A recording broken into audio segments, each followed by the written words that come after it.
మీద విచారణ చేపట్టే విచారణ కూడా ఆదేశం అసలు రావట్లేదు కదా, చర్చకి సిద్ధంగా రావట్లేదు అధికార పార్టీ. ఎందుకు రావట్లేదు మీకు అందరికి అర్థం కావట్లేదు. ఇప్పుడు అన్నీ వక్రీకరించి చెప్పే కార్యక్రమం చేస్తున్నారు.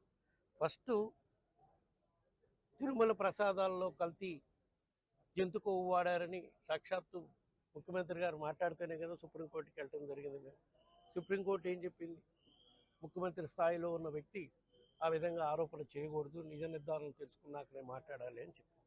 సరే, సుప్రీంకోర్టు ఆదేశాల మేరకు సిబిఐ ఆధారంలో సిట్ వేశారు. సిట్టు చెప్పిన రిపోర్ట్లో ఏం చెప్పారు, ఏదైతే 4 ట్యాంకులు వాడారో ఎప్పుడు చంద్రబాబు గారు ముఖ్యమంత్రి ఉన్నప్పుడు ఆ 4 ట్యాంకులు కల్తీ జరిగినాయి, కానీ జంతు కొవ్వు లేదు. కల్తీ జరిగిందని వాళ్ళు సిట్ రిపోర్ట్లోనే చెప్పారు.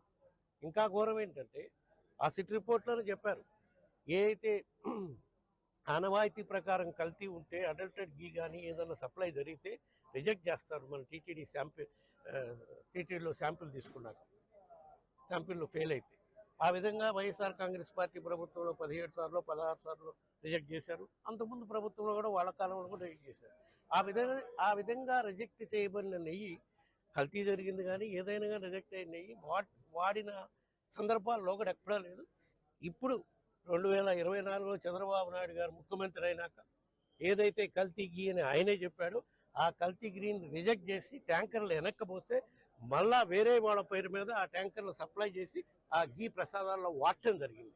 ఇది సిబిఐ సిట్టు విచారణలో వాళ్ళు తేటతెల్లం చేయటం జరిగింది. ఇంతకన్నా ఏం కావాలి?